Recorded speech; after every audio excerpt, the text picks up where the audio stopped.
Righteousness. The biggest, most awful trick Satan's ever played on human creatures is over the subject of righteousness. We have all, one time or another, tried to become righteous.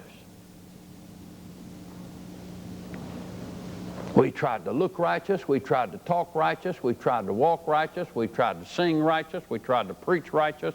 We've all tried to put on righteousness. We've even reached back in the Old Testament. A lot of people are singing these songs today where it talked about putting on robes of righteousness. That's law. God proved that I give you a robe of righteousness and you don't have enough sense to put it on. I can't trust you. And here we're all still trying to do that. Put on his robes of righteousness. He can't trust us to that. He made Christ unto us righteousness. Do you see that? That all stemmed from Lucifer, who was in the most perfect position as a placed son, and God couldn't trust him. Finally had to kick him out of the house. So now when it comes to righteousness, because of Lucifer, he doesn't trust us. And so that little verse says Christ is made unto us righteousness. And another verse says we are the righteousness of Christ. Do you have that in your mind? Or are you still trying to be righteous? If you're trying to be righteous, the only place you can make it work is in your talk and in your body. You may talk righteous and look righteous, but that's the end of it. And that's self-effort.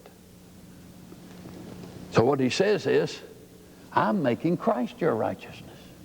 Well, you say, what am I to do? Once you get a hold of that, you walk in it. Amen. Somebody says, well, that'll be license. I can do anything I please then. You don't understand if you say that. I mean, you haven't gotten the message.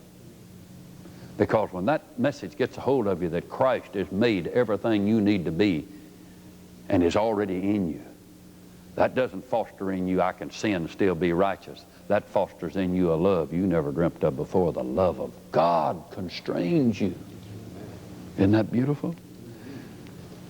Don't come and tell me that seeing Christ as our all gives us license for anything. If you see him as all, brother, that's the first time you've been hooked. I mean, you're really hooked. You're in love now. It goes beyond puppy love. You'll die for that kind of love. I wouldn't dare do anything, God being my life and my helper, that would violate what Christ has been made in me.